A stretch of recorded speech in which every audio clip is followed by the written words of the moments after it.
BNP, জামাতে ইসলাম যে দলগুলির পাশাপাশি আপনারা গত 17 বছর ধরে আন্দোলন করেছেন, ফ্যাসিবাদকে পতনের জন্য দেখা যাচ্ছে জীবন দিয়েছেন, রাস্তায় মার খেয়েছেন, নিপীড়ন সয়েছেন, বহুত কিছু করেছেন।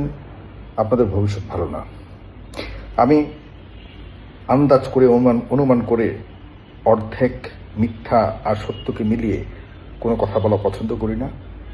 আমি যা বলি তা যে শতভাগ সঠিক হবে সেটাও আমি মনে করি না। তবে আমার অনুমান নির্ভর যে আমি আমার ধারণাগুলি আপনাদের সাথে শেয়ার করি, সেগুলি কখনো কখনো সংগঠিত হয়েছে। এর শতভাগ না হলেও অন্তত পক্ষে মেজরিটি পার্ট সঠিকভাবেই প্রতীয়মান হয়েছে, বিভিন্ন সময় বিভিন্ন আঙ্গিকে বিভিন্ন প্যাটার্নে।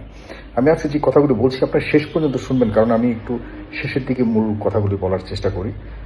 আজকে দেখলাম যে আমাদের বাংলাদেশ থেকে ভারতে 1200 মেট্রিক টন ইলিশ পাঠানো হয়েছে, এবং যে ইলিশগুলি খুবই চমৎকার ইলিশ পাঠানো হয়, ওখানে কিন্তু বড় বড় সাইজের ইলিশগুলি পাঠানো, এবং সবচেয়ে একদম মধুর মতো স্বাদের যে আমাদের ইলিশগুলি সেগুলি পাঠানো হয়, একদম রিয়াল পদ্মার ইলিশ পাঠানো হয়। কেন পাঠানো হবে? আগের সরকারগুলি পাঠিয়েছে, তাদের দ্বিপাক্ষিক অনেক কমিটমেন্ট ছিল। শেখ হাসিনা সেখানে মিষ্টি মিষ্টি জিনিস পাঠাতো, তার নিজস্ব একটা স্বার্থ ছিল। সে ফ্যাসিবাদের যে ইচ্ছে কায়েম করবার জন্য, তার যে ইচ্ছা সেটিকে বাস্তবায়ন করবার জন্য সেটি পাঠাতে পারে। এখন কেন পাঠাচ্ছে? এই সরকার তো বিপ্লবী সরকার, এবং এই সরকারের আসার একমাত্র কারণ ছিল ফ্যাসিবাদ মুক্ত একটি রাষ্ট্র ব্যবস্থা যেমন চালু করবে, পাশাপাশি ভারতের প্রভাব মুক্ত একটি সরকার, একটি সার্বভৌম স্বাধীন বাংলাদেশ করবার জন্য তাদের প্রতিজ্ঞা ছিল। যারা অন্ততপক্ষে যারা লড়াই করেছে এই সরকারকে বসাবার জন্য, এই তো ছিল প্রতিজ্ঞা। দেখেন কত চমৎকার ভাবে নর্মালাইজ করতেছে সম্পর্কগুলিকে, কত চমৎকার ভাবে একটার পর একটা নর্মালাইজ করতেছে, আর আমরা বোকার মতো ভোদাই হয়ে তাদের এই নর্মালাইজেশনের যে বিভিন্ন উপায়ে বুঝিয়ে দেওয়া যৌক্তিক বিষয়গুলিকে আমরা শুনছি আর গিলছি। কি বলেছে মৎস্যমন্ত্রী?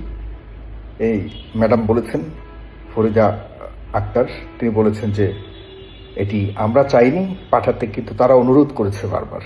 শেখ হাসিনাকেও এরকম অনুরোধ করেছিল, করে করে করে করে শেখ হাসিনাকে এমনভাবে ডুবিয়েছে, শেখ হাসিনা নিজেও টের পায়নি। কারণ সেই বাংলাদেশ হবার পর থেকে এখানে সবসময় চেয়েই গেছে ভারত, আর আমরা দিয়েই গেছি। আর এত কিছু বোঝার পরেও এখনো ভারত চেয়েই যাচ্ছে, আর আমাদের ফরিদা আক্তার দিয়েই যাচ্ছে।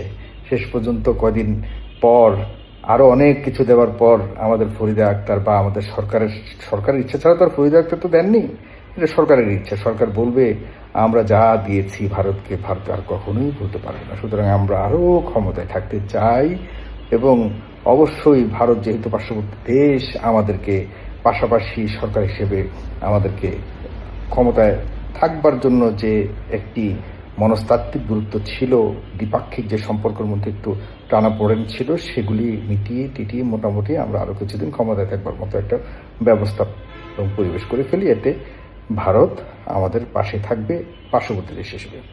এইটা উদ্দেশ্য আমার কাছে যেটা মনে হচ্ছে। আপনি দেখুন, আমেরিকার সাথেও কিন্তু একটা বিশাল চুক্তি করতে যাচ্ছে এই সরকার। গত কয়েকদিন যাবৎ আওয়ামী লীগের যারা ছাত্রলীগ বলুন, বিভিন্ন তাদের উইংয়ের যারা সমর্থকরা রয়েছে, তারা কিন্তু রাজপথে মোটামুটি নামা শুরু করেছে। তারা মিছিল দিচ্ছে, কিন্তু সেখানে পুলিশ বাধা দিচ্ছে না। পুলিশের কাছে যান, তাদের কাছে বলেন যে ভাই আমরা মামলা করতে চাই একটা বিষয় নিয়ে। পুলিশ বলবে যে মামলা তো হবে না, আপনার আদালত হয়ে আসেন। আমরা নতুন নতুন আইন শিখতে দেখতে হচ্ছে আমাদেরকে, আদালত হয়ে আসেন, আমরা মামলা নেব। তার মানে কি? তার মানে সবকিছুকে নর্মালাইজ করে এই সরকার একটা বড় ধরনের সুযোগ খুঁজছে ক্ষমতায় থাকবার জন্য, ক্ষমতায় দীর্ঘদিন এটাকে টেনে নেওয়ার জন্য। এর মানে এই না যে ডক্টর মোহাম্মদ ইউনূস করছে, ডক্টর মোহাম্মদ ইউনূসকে সামনে রেখে একটা বড় ধরনের ষড়যন্ত্র করা হচ্ছে। বিএনপি এবং জামাত ইসলামের এই যে দূরত্ব বর্তমানে রয়েছে, সরকার কি এটাকে মেটাতে পারে না? এটা কোনো ব্যাপার হলো? এই যে দুইটা বড় দল এখন দেখা যাচ্ছে যে এই রাকসু মিলিয়ে এবং অন্যান্য হিসাব নিকাশ দেখা যাচ্ছে যে করতে গিয়ে এক দল আরেক দলকে পারে না মেরে ফেলতে, এক দল আরেক দলকে পারছে না সম্পূর্ণভাবে এই দেশ থেকে তাড়িয়ে দিতে, একদল পাঠায় ভারত আরেক দল পাঠায় পাকিস্তান। এই অবস্থা তো হওয়ার কথা নয়।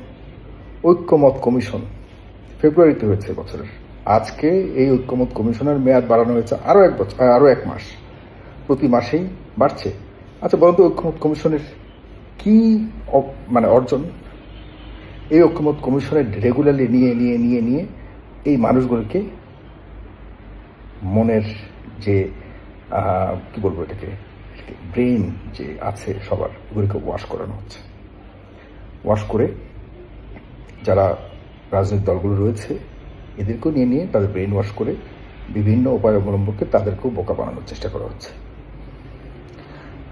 আমি ডক্টর মোহাম্মদ ইউনূস বিহীন একটাবার চিন্তা করুন এরপরে কি হতে যাচ্ছে বাংলাদেশে। একটা প্রশ্ন করুন নিজেকে, ডক্টর মোহাম্মদ ইউনূস সাহেবকে আমি সার্বিকভাবে সহযোগিতা করতে রাজি আছি এবং উনি ছাড়া এই পোস্ট রেভলিউশনারি যে একটা সিচুয়েশন আমাদের দেশে ছিল এবং হয়ে এই পর্যন্ত এসছে, এটি উনি ছাড়া কোনোভাবেই কল্পনা করা যেত না বাংলাদেশে। কিন্তু আগামীকাল কি হবে, যদি উনি ছেড়ে চলে যান কি হবে? এই সরকারের উপরে আমাদেরকে নির্ভর করতে হবে। সরকারের কি হবে? ডেফিনেটলি এমন কেউ হবে যে ম্যানেজ করে চলতে পারবে। এরপরে কি? এরপর আরও সময় কাটাম। ডক্টর মোহাম্মদ ইউনূস ছেড়ে চলে যাবে, ওনাকে আর দোষ দিতে পারবেন না আপনি। উনি ওনার মতো করে চলে যাবে, চুপচাপ থাকবেন।